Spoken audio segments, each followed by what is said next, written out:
Hey guys, welcome back to the channel. This is Craig with Mutt's Gear Shack.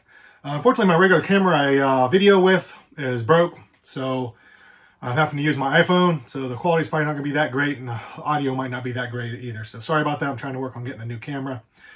So today's video is linked to last week's video, so if you haven't watched that, go down to the description, click the link, and go check out the unboxing video I did. So I got 4 of these Chinese replica dimes. Today's video is on this dime bolt. I've bought several of these replicas, counterfeits, whatever you want to call them. These last 4 I bought are really, really accurate. They're not exact to a real, USA Washburn, and the quality isn't even close to that. But the quality is actually really good. It's really close to like the Korean made or the Chinese actual dimes. I have a real Chinese made dime slime from the early 2000s. And this is on par with the quality of that, maybe even closer to like the Korean made stuff. It's the attention to detail is really good on these. This is not an actual airbrush top. You can't expect that for less than $300, shipped to your door. It's a graphic, but it's a nicely done graphic. It's not all pixelated. It looks nice. The guitar weight is really balanced too. It's not really heavy. I'd say it's probably close to 7 or 8 pounds. The quality, like I said, the knob placement's good on these. I know a lot of them, the knobs, they'll get the knobs way down low. The jack plate will be high, the switch tip be all screwed up. But the layout of this is really, really good. Headstock shape is really nice too. It's very close. I'm going to be doing, it's offset on the top horn like it should be for a Washburn.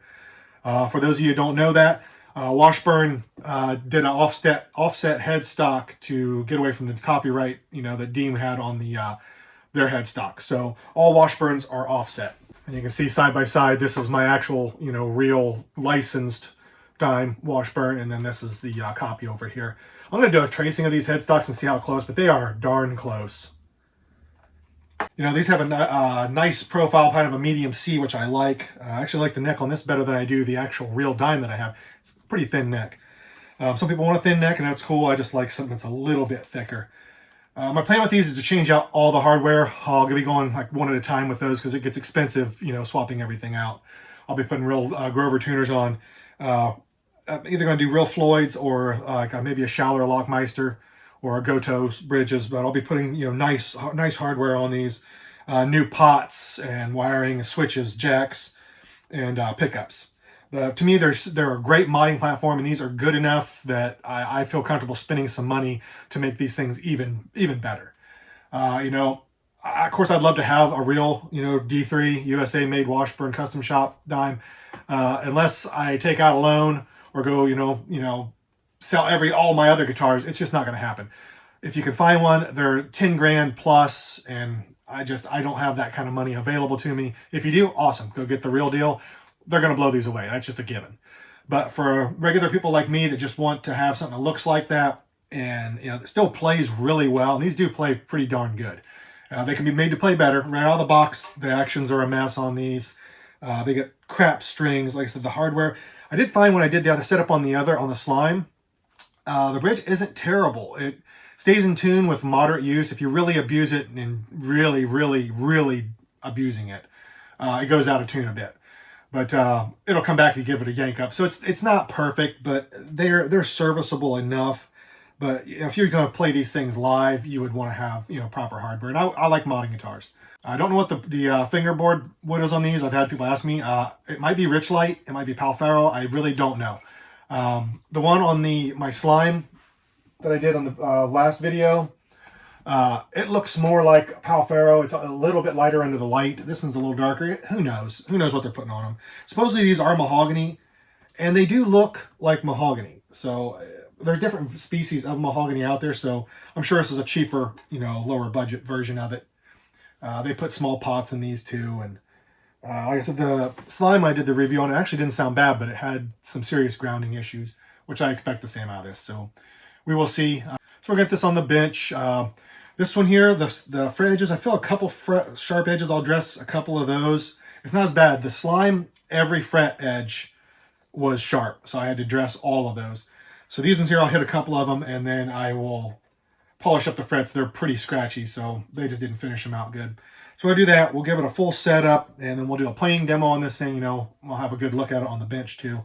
I don't know if the camera really picks it up, but it's a lot more of a cobalt blue.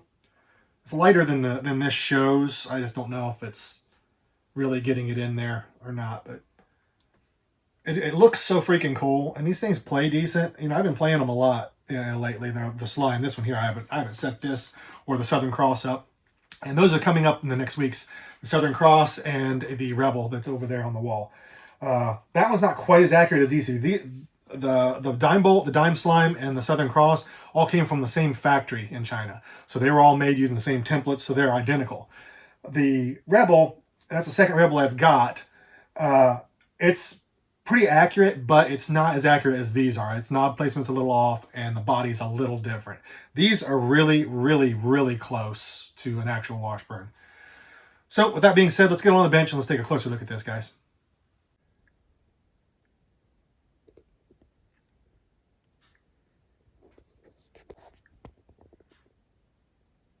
There's binding on the body, neck, headstock. See, the frets are pretty rough looking. We'll clean that all up.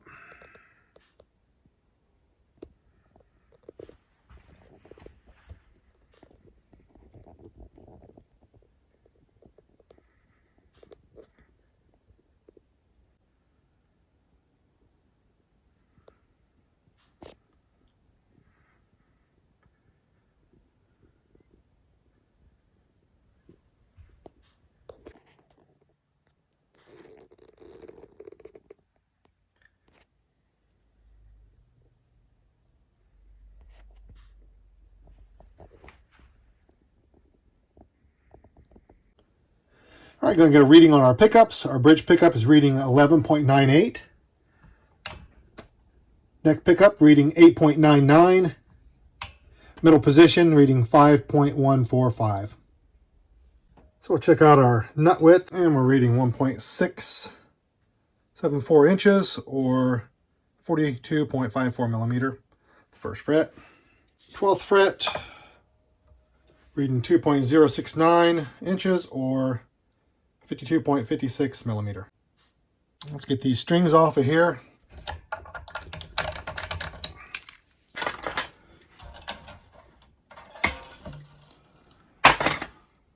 Remove our string retainer. It's easier to get to the truss rod access. We'll probably have to do a truss rod adjustment once we reset this up. We'll might be putting different gauge strings on from what was factory. We've got our trim blocked, and as always, we'll put a piece of tape over across our string blocks just so we don't lose those as we're moving the guitar around. Get rid of this plastic they got over the pickup. What the heck? It doesn't want to come off. All right. Pull the pickups out. We'll take a look, see what's on the back side of those. Take a look at our neck pocket too and just see how they've got that set up. All right, take a look and see what we got going on here. It just has some Chinese markings, it says 50.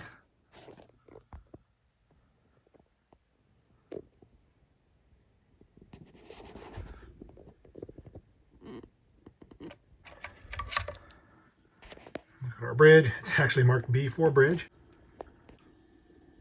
Get a little better look at our fretboard now with our strings off.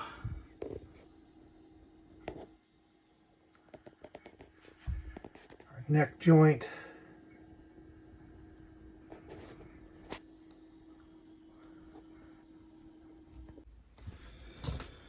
Let's get a neck depth on this. First fret. We're showing pretty much 24 millimeter, or 0.944 inches. Go down to our 12th fret. 12th fret, we're showing 0.954 inches, or 24.24 millimeter. Yeah, it's like the slime, it's a 12-inch radius. They've got some kind of double-sided tape. I don't know if it's just to make the back plates fit better or what. But we got full-size pots in here. Trim cavity. And our switch. And we're going to tape off our fretboard, which we know takes forever. But we want to protect the fretboard and the binding as much as we can.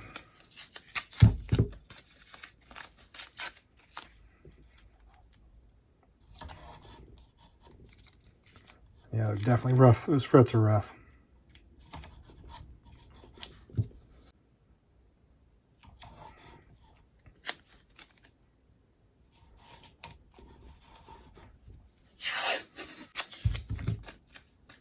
And whereas for a link on these things, yeah, I got it from Temu.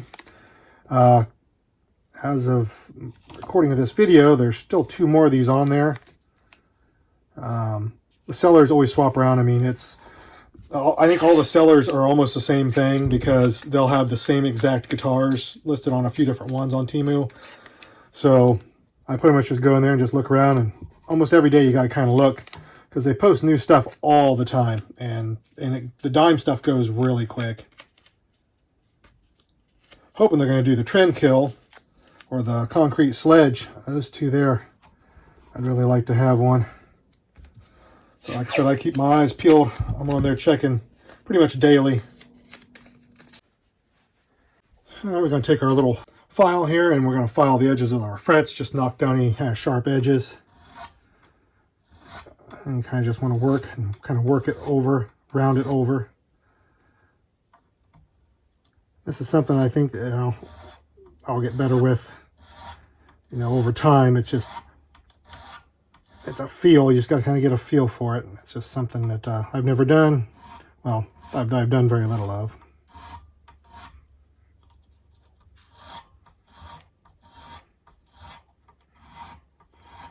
These ones up here aren't very bad, but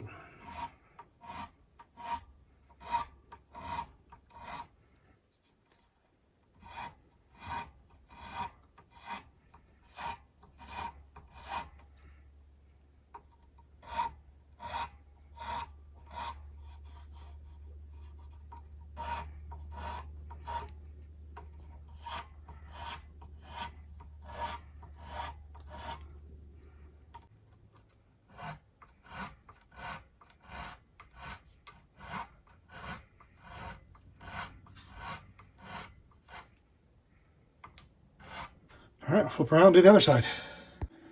All right, we got our frets all filed on the edges. So now we're going to start with our micro mesh polishing pads going from 1500 all the way to 12,000. I'll do the edges of the frets first, and then we'll do the face of the frets all the way down through. This is a very time-consuming process, but it makes for really, really smooth frets. They barely even need a polish after this, but I usually hit them and do a light polish with a polishing compound.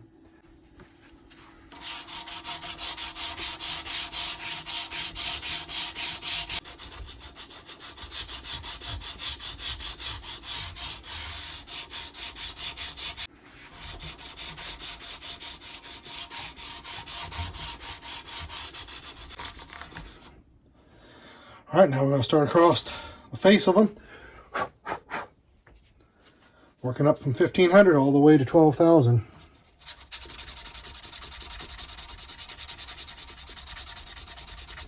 This definitely removes all those scratches and stuff that they leave in.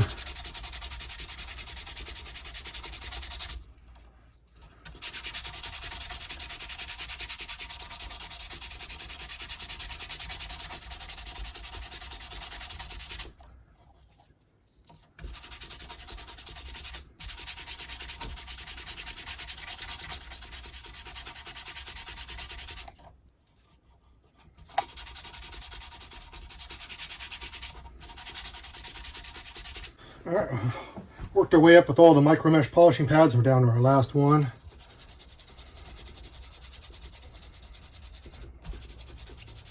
And the frets have really got a nice shine to them, super smooth.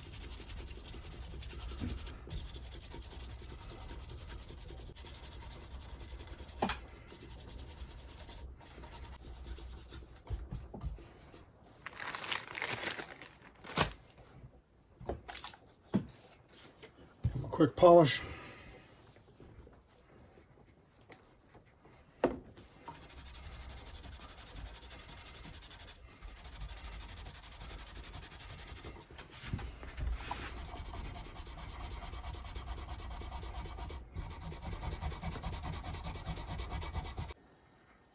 We got a nice shine on those frets now.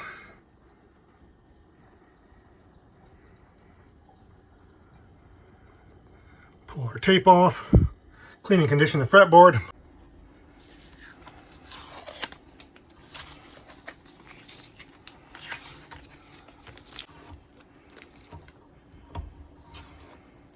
And we're going to use our Dunlop fretboard cleaner and prep. This has got some buffing compound in it, just like the last one did, so I'll use a toothbrush and try to clean some of the buffing compound off the wood.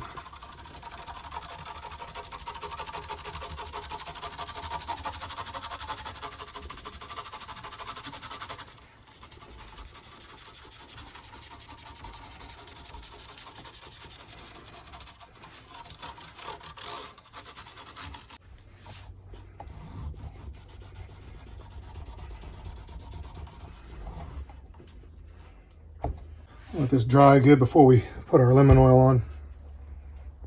So I did a tracing of the copy's headstock, the bolt. So you can see the difference between the actual license washburn. There's the marks there. So you can see it's slightly, so you can see here, you can see the line. So the other one, the bolt is, the headstock is slightly bigger. But it's definitely offset just like this one is, but just a little bit bigger. It's really not noticeable to the eye though. And here's a better shot of the tracing I did. The inner one is the licensed Washburn Dime Slime from the early 2000s. The outer line is the new copy. So it is a slightly larger headstock, but like I said, when you're looking at it, it's really hard to tell. But there's the proof. Very similar. All right, I'll put some of our Dunlop lemon oil on.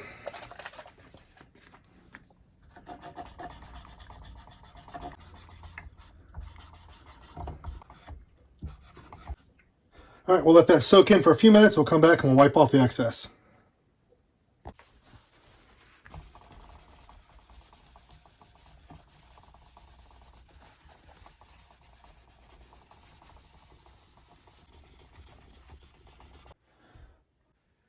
Got the fretboard all conditioned up, frets are all polished. Well, it turned out really nice.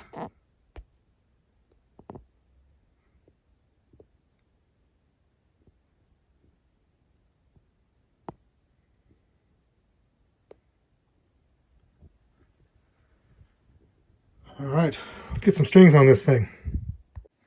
All right, on this one here, I'm going to tune this to E flat.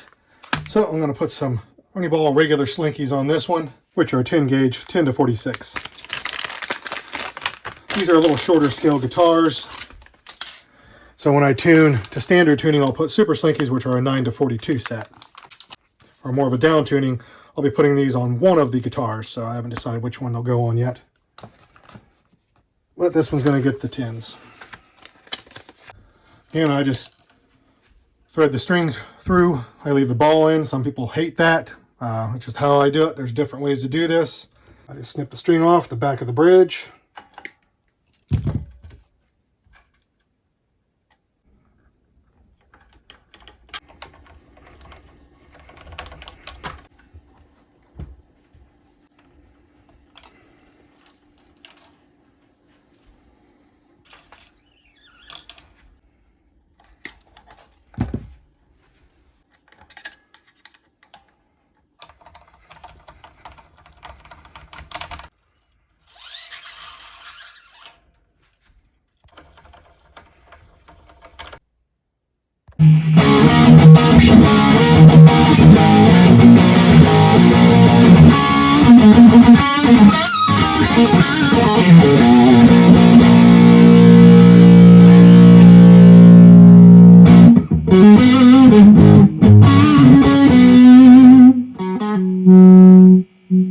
Not a lot of taper on these pots.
Now, this one here, I like it just as well as the slime. They both play almost identically.